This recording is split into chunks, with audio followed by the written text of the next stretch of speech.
नमस्कार दोस्तों। स्वागत है आप सभी का रोशन जिंदगी के बेहद खास वीडियो में। आज मैं आप सभी से बहुत ही जरूरी और तकलीफदेह बीमारी साइएटिका के बारे में विस्तार से बात करने वाला हूं। मैं आपको बताऊंगा कि यह साइएटिका आखिर होता क्यों है, इसके पीछे क्या क्या वजहें होती हैं, इसके क्या क्या लक्षण होते हैं और हम इसे कैसे ठीक कर सकते हैं। इसके साथ ही हम यह भी समझेंगे कि हमें अपने खाने पीने और दिनचर्या में ऐसा क्या क्या शामिल करना चाहिए और क्या क्या नहीं करना चाहिए जिससे यह बीमारी हमें आगे परेशान ना करे। तो चलिए शुरू करते हैं इस विषय पर बात करना कि साइएटिका होता क्या है। दरअसल साइएटिका कोई बीमारी नहीं है, बल्कि यह हमारे शरीर की एक बहुत ही लंबी और अहम नस का नाम है। यह नस हमारी रीढ़ की हड्डी के बिल्कुल निचले हिस्से से, जहां L4 और L5 वर्टिब्रा होती हैं, वहां से शुरू होती है। वहां से निकलकर यह नस हमारे कूल्हे से होकर जाती है, फिर घुटने के पीछे से होते हुए पूरी टांग में नीचे तक यानी एड़ी तक जाती है। कई बार यह दर्द पैरों के अंगूठे तक भी पहुंच जाता है। साइएटिका का दर्द बहुत ही ज्यादा तीव्र और सहन न होने वाला होता है। यह तकलीफ इतनी ज्यादा होती है कि आदमी न तो ठीक से बैठ पाता है, न आराम से खड़ा हो सकता है और लेटना भी मुश्किल हो जाता है। इस दर्द की तुलना अक्सर लोग दांत के दर्द से करते हैं, क्योंकि जैसे दांत का दर्द रात को उठ जाए तो आदमी पूरी रात सो नहीं सकता, ठीक वैसे ही साइएटिका का दर्द भी चैन नहीं लेने देता। यह दर्द दिन हो या रात, कभी भी अचानक शुरू हो सकता है और कई बार तो यह इतना तेज होता है कि आदमी बेचैन हो उठता है। अब सवाल आता है कि आखिर यह साइएटिका का दर्द शुरू क्यों होता है। तो देखिए, यह समस्या अधिकतर उन पुरुषों में देखी जाती है जिनकी उम्र 30 साल से लेकर 50 साल के बीच होती है। इस उम्र में शरीर की क्रियाशीलता थोड़ी धीमी पड़ने लगती है और शरीर कुछ भारीपन लेने लगता है। इस दर्द के पीछे कई कारण हो सकते हैं, जैसे कई बार अचानक झटका लग जाने पर यह समस्या हो जाती है। कभी किसी चीज का वजन उठाने से या कोई चोट लगने से यह दर्द शुरू हो जाता है, और कभी कभी तो यह समस्या ऐसे ही सोते सोते शुरू हो जाती है। आदमी जब सुबह उठता है तो उसे अचानक से बहुत तेज दर्द का अनुभव होता है और वह उठ भी नहीं पाता। इसके अलावा अगर शरीर में मोटापा बढ़ गया हो तो वह भी साइएटिका का एक बड़ा कारण बनता है। लेकिन जो सबसे बड़ा और मुख्य कारण है वह है पाचन तंत्र का ठीक से काम न करना। जब हमारा पाचन बिगड़ जाता है, जब खाना अच्छे से हजम नहीं होता, जब कब्ज की समस्या होती है, जब गैस बहुत ज्यादा बनने लगती है, तब यह वात बढ़ने लगता है, और यही वात दोष जब कुपित हो जाता है तो वह हमारी नसों को प्रभावित करता है। चूंकि साइएटिका एक प्रकार का वात रोग है, इसलिए यह वात बढ़ने पर ही ज्यादा परेशानी देता है। जब वात बढ़ता है तो यह नसों पर असर डालता है, जिससे नसें धीरे धीरे कमजोर पड़ने लगती हैं, और फिर जैसे ही थोड़ा सा झटका लगता है या कुछ असामान्य होता है तो डिस्क स्लिप हो जाती है। अधिकतर मामलों में हमारी जो L4 और L5 हड्डियां में होती हैं, उन्हीं के बीच की डिस्क स्लिप हो जाती है, क्योंकि वहीं से साइएटिक नर्व निकलती है। अब जब डिस्क स्लिप हो जाती है तो उस नर्व पर दबाव पड़ता है, उसे हम नर्व कंप्रेशन कहते हैं। और जब नस पर दबाव पड़ता है तो उसमें खून का बहाव कम हो जाता है, जिससे वह नस कमजोर हो जाती है और उसमें बहुत ज्यादा दर्द शुरू हो जाता है। यही कारण होता है कि साइएटिका का दर्द इतना जबरदस्त और असहनीय हो जाता है। अब जैसा कि मैंने पहले बताया कि यह दर्द ज्यादातर 30 से 40 या 45 साल के पुरुषों में दिखता है, लेकिन कुछ मामलों में यह 50 साल या उससे ऊपर की उम्र में भी शुरू होता है। उम्र बढ़ने के साथ जब हड्डियों के बीच का गैप कम होने लगता है, जिसे हम स्पॉन्डिलाइटिस कहते हैं, तो उससे भी साइएटिका का दर्द शुरू हो सकता है।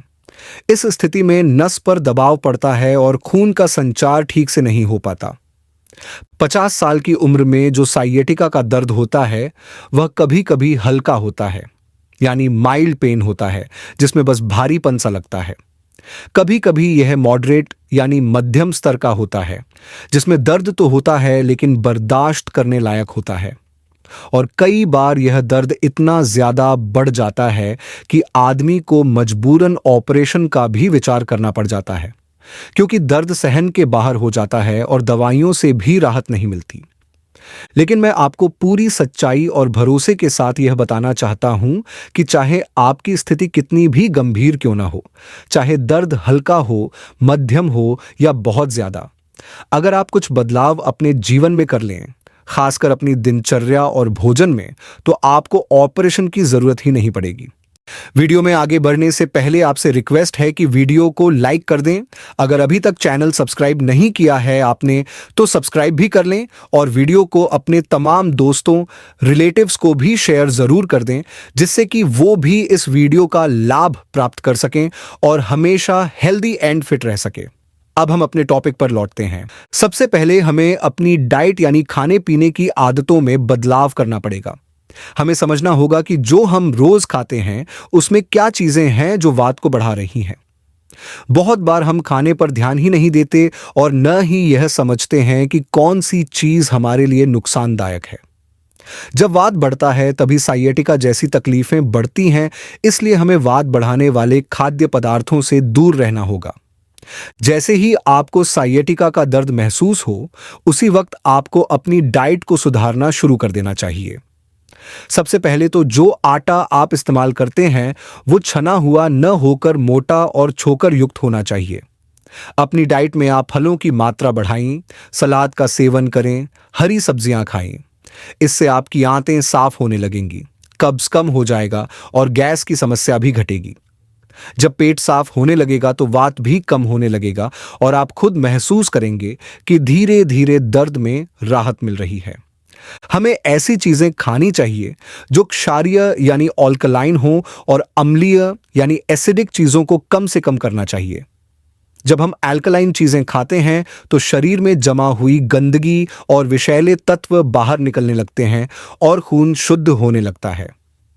खून जब शुद्ध होता है तो नसों में उसका प्रवाह सही तरीके से होता है, जिससे नसों पर पड़ा दबाव कम होता है और दर्द धीरे धीरे ठीक होने लगता है। अब बात करते हैं उन चीजों की जिन्हें हमें बिल्कुल नहीं खाना चाहिए ताकि साइएटिका का दर्द और न बढ़े। सबसे पहले हमें ठंडी चीजों से परहेज करना चाहिए, जैसे दही, छाछ, कोल्ड ड्रिंक, फ्रिज में रखी हुई ठंडी चीजें। इसके अलावा हमें ठंडे पानी से नहाने से भी बचना चाहिए, चाहे गर्मी का मौसम ही क्यों ना हो। हमेशा हल्के गुनगुने पानी से ही स्नान करें ताकि शरीर में ठंड न समा जाए। जब हम इस तरह की सावधानियां बरतते हैं तो साइएटिका का दर्द धीरे धीरे कम हो जाता है। अब मैं आपको कुछ ऐसे घरेलू उपाय बताने जा रहा हूं जिनको अगर आप लगातार और सही तरीके से करेंगे तो आपका साइएटिका का दर्द हमेशा के लिए दूर हो सकता है। सबसे पहले हम घरेलू नुस्खे की बात करते हैं।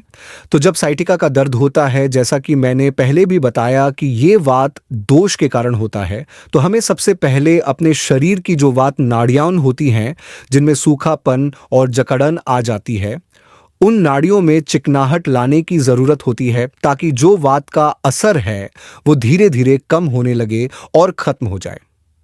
इसके लिए सबसे पहला और सबसे जरूरी काम यह है कि आप लगातार 8 दिनों तक सुबह के समय खाली पेट 10 ml शुद्ध नारियल का तेल पिए। आप मार्केट से कोई भी अच्छी कंपनी का एक्स्ट्रा वर्जिन नारियल तेल मंगवा सकते हैं। यह तेल आप सुबह खाली पेट पीने के बाद 1 गिलास हल्का गुनगुना पानी पी लीजिए। इससे शरीर के अंदर वात कम होना शुरू हो जाएगा और नाड़ियों में लचीलापन आने लगेगा। अब हम बात करते हैं दूसरी घरेलू दवा की। इस उपाय के लिए आपको हार श्रृंगार के हरे हरे पत्ते लेने हैं। इन पत्तों को लगभग 250 ग्राम मात्रा में ले लीजिए और 1 लीटर पानी में अच्छे से धोकर बारीक काटकर उबालने रख दीजिए। जब यह पानी धीरे धीरे पककर 700 ग्राम के करीब बच जाए, तब आप इस पानी को छान लीजिए और उसमें 1 रत्ती यानी लगभग 20 से 25 केसर के रेशे अच्छे से घोंटकर मिला दीजिए। इस मिश्रण को किसी कांच की साफ बोतल में भरकर रख लीजिए। अब आपको रोज सुबह 50 ml और शाम को 50 ml इस पानी को पीना है। इसे पीने से आपके शरीर में किसी भी तरह का वात रोग धीरे धीरे कम होने लगेगा। सिर्फ साइएटिका का दर्द ही नहीं, बल्कि अगर आपके घुटनों, पीठ या शरीर के किसी भी हिस्से में जोड़ों का दर्द है तो वो भी धीरे धीरे दूर हो जाएगा। अब हम तीसरे उपाय की बात करते हैं। अगर आपके घर में बाथ टब है तो आप उसमें हल्का गुनगुना पानी भर लें और उसमें कुछ देर तक लेट जाइए। इससे शरीर की जो नसें दब गई हैं या जिनमें रक्त का बहाव कम हो गया है, उनमें ब्लड फ्लो बढ़ने लगेगा और दर्द में राहत मिलेगी। उसके बाद हल्के गुनगुने पानी से नहा लीजिए। बिल्कुल ठंडे पानी से नहीं नहाना चाहिए, भले ही मौसम गर्म हो। अगर आपके पास स्टीम बॉक्स है या भाप लेने की कोई मशीन है तो आप हर दूसरे या तीसरे दिन उसमें भाप लीजिए। इससे जो नसें संकुचित हो गई हैं वो धीरे धीरे खुलने लगती हैं और दर्द में बहुत आराम मिलता है। उसके बाद भी हल्के गर्म पानी से स्नान जरूर करें। अगर आपके पास टब या स्टीम मशीन नहीं है तो चिंता की कोई बात नहीं है। आप घर पर ही एक बहुत ही सरल उपाय कर सकते हैं। आप 2 लीटर पानी लीजिए और उसमें लगभग 10 ग्राम अजवाइन डाल दीजिए। इस पानी को अच्छी तरह से उबालिए। जब पानी अच्छी तरह गर्म हो जाए तो उसे उतार लीजिए। अब एक बड़ा टॉवेल लीजिए जिसकी लंबाई आपकी कमर से लेकर घुटनों के नीचे तक आ जाए।